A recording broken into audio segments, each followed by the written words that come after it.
दूसरी गाथा से पूज्य आचार्य कुंद स्वामी ने जहाँ पर अनुप्रेक्षाओं का नाम निर्देश दिया गया है, उसी का यहाँ संक्षेप में एक विवरण चल रहा है। अन्यथानुप्रेक्षा के बाद प्रश्न 29 में संबरानुप्रेक्षा की बात करते हैं। पंचमी संसारानुप्रेक्षा की बात कहते हैं। पंचमी संसारानुप्रेक्षा, पांचवी संसारानुप्रेक्षा है।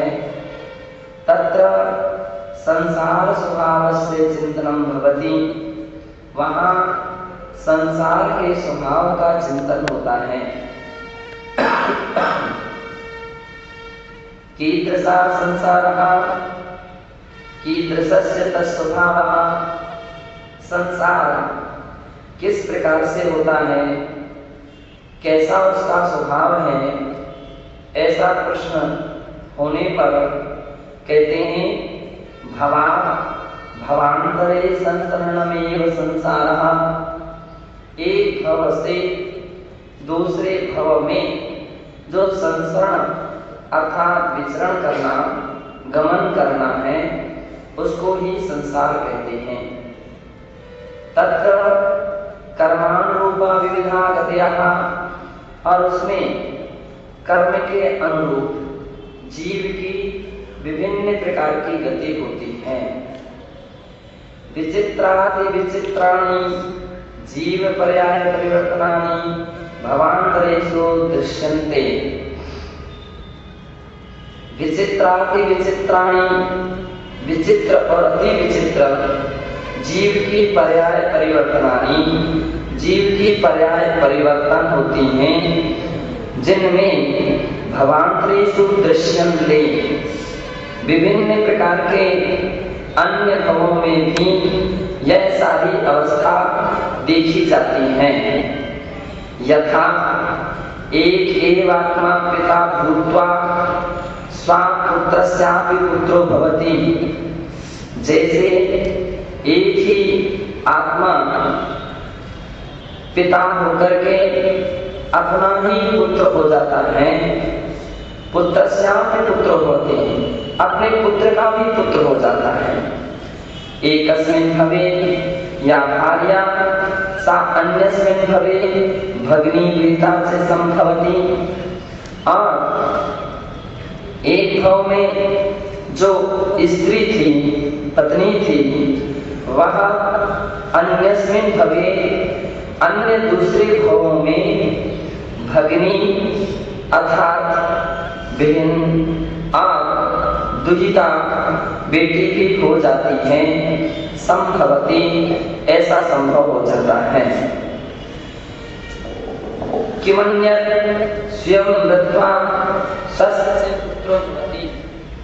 और कह रहे हैं कि यहाँ तक ही नहीं, अन्यत् स्वयं मृत्वा, अन्य जगह से स्वयं मृत्यु को प्राप्त होकर यह जीव स्वस्थ से पुत्रो भवति, अपना ही पुत्र हो जाता है। एतादृशे संसारे दुख बाहुल्यम एवं, इस प्रकार से संसार में दुख की बाहुल्यता ही होती है। अयं च संसारे भव्य विशेषापेक्षा अनादि अपि शान्तः। इस संसार में भव्य विशेषापेक्षा, भव्य विशेष की अपेक्षा अनादि अपि शान्तः, यह जीव अनादि होने पर भी शांत है, यानी उसका अंत आता है।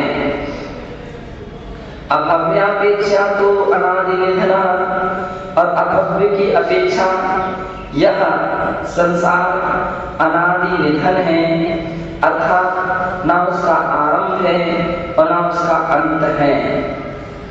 अस्य संसारस्य मूलभूतो रागद्वेषो, इस संसार के मूलभूत हेतु राग और द्वेष हैं। मिथ्यात्वादि विरति, प्रमादः, निष्काम निष्कषायता इत्यादि का नाम संसार क्षय हेतुत्वम। और कह रहे हैं कि मिथ्यात्व आदि यानी अविरति प्रमाण है, यानी मिथ्यात्व आदि अविरति है। अप्रमादः निष्कषायता इत्यादि का नाम संसार क्षय हेतुत्वम। और इसलिए अप्रमाद और निष्कषायता ये सभी संसार के क्षय के हेतु हैं। एवं आदिकम संसार स्वभावानां चिंतनमेव संसाराणां उपेक्षा। इस प्रकार से इसको आदि लेकर के संसार के स्वभाव का अनुचिंतन ही संसाराणां उपेक्षा है। एवं भावयतो जीवस्य निर्वेदो वृत्ति जायते।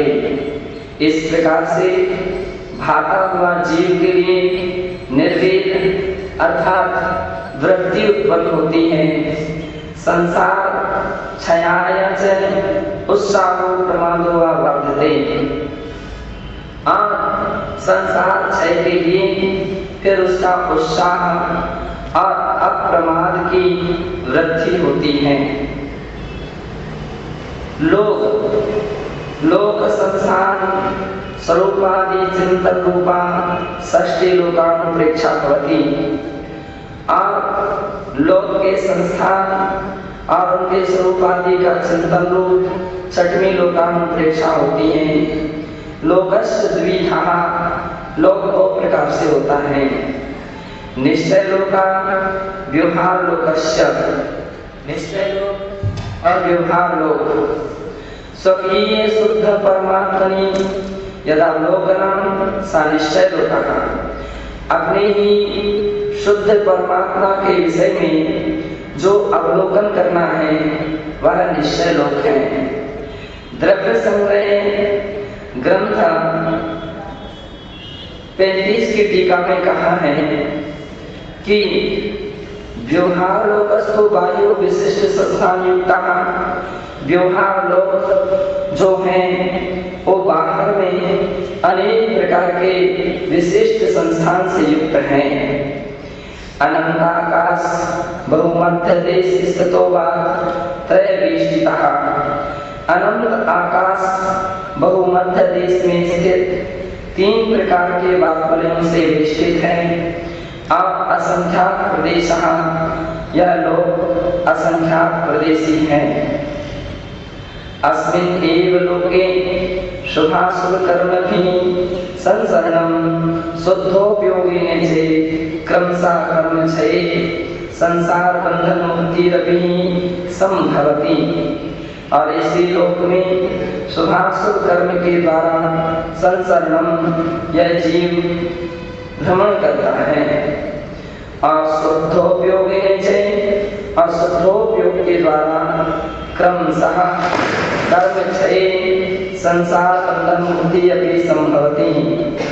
कर्म के क्षय हो जाने पर संसार बंधन से मुक्ति भी संभव हो सकती है। मुक्ति बिना न कुत्रचित् दुःखात् विमुक्ति। मोक्ष हुए बिना कहीं भी सुख के दुख की विभक्ति नहीं, विमुक्ति नहीं हो सकती, नहीं छूट सकता है। अयं च लोकः, और यह लोक अथो मध्य ऊर्ध्वभेदेन त्रिविधा। अधोलोक, मध्यलोक और ऊर्ध्वलोक के भेद से 3 प्रकार का है। समग्र लोकस्य उच्छेदः चतुर्दश रज्जु परिमिताः। समग्र लोक का उच्छेद अर्थात ऊंचाई 14 राजु प्रमाण है। मेरु अधस्तन भागे 7 रज्जु प्रमाणों से अधोलोकः। और मेरु से नीचे अधस्तन भाग में 7 राजु प्रमाणों से अधोलोकः। 7 राजु प्रमाण उच्छेद वाला यानी ऊंचाई वाला अधोलोक है। तदुपरि मध्यलोक, और इसके उपरांत मध्यलोक है। जो 1,40,00,000 योजन से रहा, जिसका 40 अधिक 1,00,000 योजन उससे है, यानी 1,40,000 1,40,000 योजन प्रमाण उसका उच्छेद है। तदुपरि और इसके ऊपर ऊर्ध्वलोकः प्राय 70 रज्जु प्रमाणों से रहा, और इसके ऊपर ऊर्ध्वलोक है जो प्राय 70 रज्जु प्रमाणों से रहा, 7 रज्जु प्रमाण उच्छेद है। यद्यपि वस्तुतः मध्यलोको से 70 रज्जु प्रमाण से मध्यलोक का जो प्रमाण है उसका उच्छेद है उतना कम 7 रज्जु प्रमाण ऊर्ध्वलोक का उच्छेद है। मूले त्रिलोकस्य 2 भागे पूर्व पश्चिम 70 रज्जु विस्तारः। मूल में तीनों लोकों का जो अधोभाग है उसमें पूर्व से लेकर पश्चिम तक 7 रज्जु प्रमाण विस्तार है। उपरी क्रमशः हीयते, और वह ऊपर क्रम से कम होता गया है। सा मध्यलोके लोके 1 रज्जु प्रमाणो भवति, और वह मध्यलोक में 1 रज्जु प्रमाण होता है। पुनः उपरि सा क्रमशो वर्धते, और उसके ऊपर वह क्रम से बढ़ता हुआ होता है। ब्रह्मलोकान्ते रज्जु पंचक विस्तारः तिष्ठति। ब्रह्मलोक के अंत में 5 रज्जु विस्तार उसका होता है। तत् ऊर्ध्वं पुनः हीयमाना लोकान्ते, और इसके ऊपर घटता हुआ लोक के अंत तक रज्जु प्रमाण विस्तार होते 1 रज्जु प्रमाण विस्तार होता है। लोकस्य मध्ये 14 रज्जु प्रमाणों से 1 रज्जु विस्कम्भः तृष्णानि भवति, और लोक के मध्य में 14 रज्जु प्रमाण उससे होता है, 1 रज्जु का विस्कम्भ होता है। ऐसी 14 रज्जु उच्छेद और 1 रज्जु विस्कम्भ यानी चौड़ी तृष्णानि होती है। यस्यां त्रस्सीवा तिष्ठन्ति, जिसमें त्रस्सीव रहते हैं। स्थावरस्तु सर्वत्र, और स्थावर जीव भी सभी जगह रहते हैं।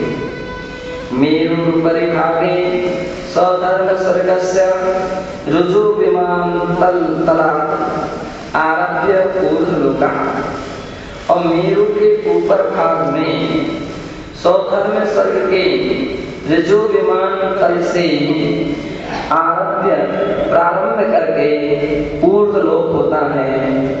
अधोलोके नरकाः, अधोलोक में नरक हुआ करते हैं।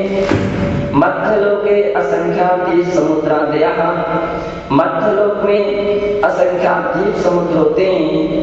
तन्मध्ये मनुष्यलोकः 7 द्वीप प्रमाणः, और उसके मध्य मनुष्य लोक होता है जो 7 द्वीपद्वय होना चाहिए, 7 द्वीपद्वय ऐसा होना चाहिए।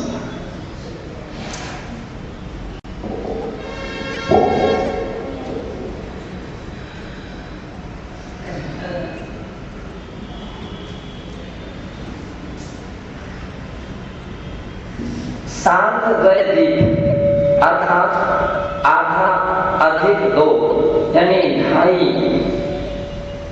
2.5 द्वीप प्रमाण मनुष्य लोक होता है।